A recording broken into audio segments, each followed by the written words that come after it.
A partir del 1 de julio del 2018, en México se comenzó a escribir una nueva historia.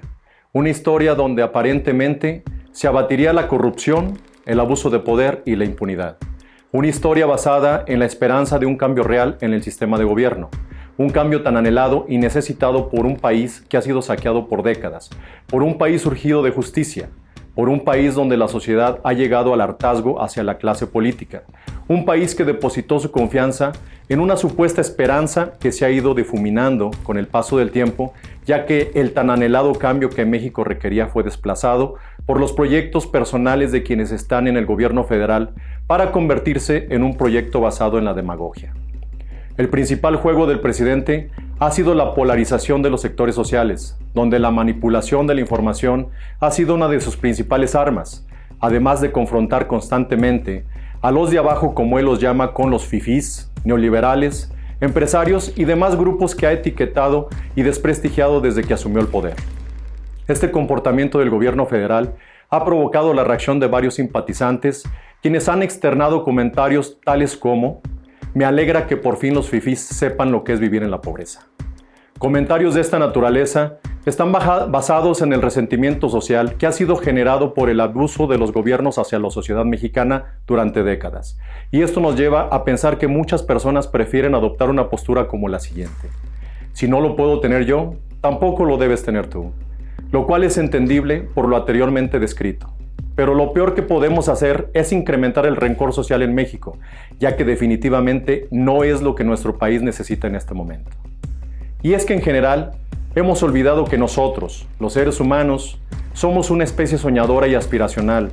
Lo que nos motiva y nos mueve no es el deseo de poseer menos. Lo que realmente nos mueve es el deseo de tener lo suficiente. Dejar de apoyar la innovación científica y tecnológica es quitarles el derecho que tienen las siguientes generaciones a soñar o verse reflejados en el éxito de alguien más.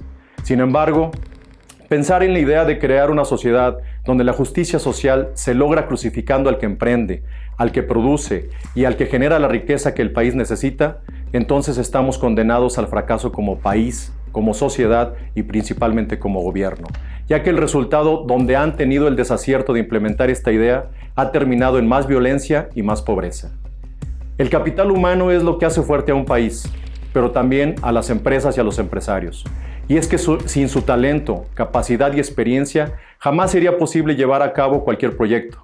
Son los que hacen posible, en conjunto con los empresarios, el desarrollo económico en México, ya que en un ecosistema económico codependiente debemos entender que todos necesitamos de todos. Siempre habrá quien piense y proponga, pero también debe existir quien desarrolle y ejecute, porque ninguno puede vivir sin el otro.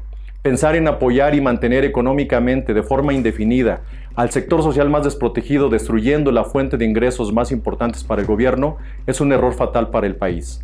No nos engañemos, ni pretendamos pensar que esa es la estrategia correcta para sacar a México del rezago en el que vivimos y convertirlo en una potencia económica y tecnológica. Por el contrario, será retroceder aún más respecto al crecimiento y desarrollo que deberíamos tener comparado con los países llamados desarrollados o de primer mundo.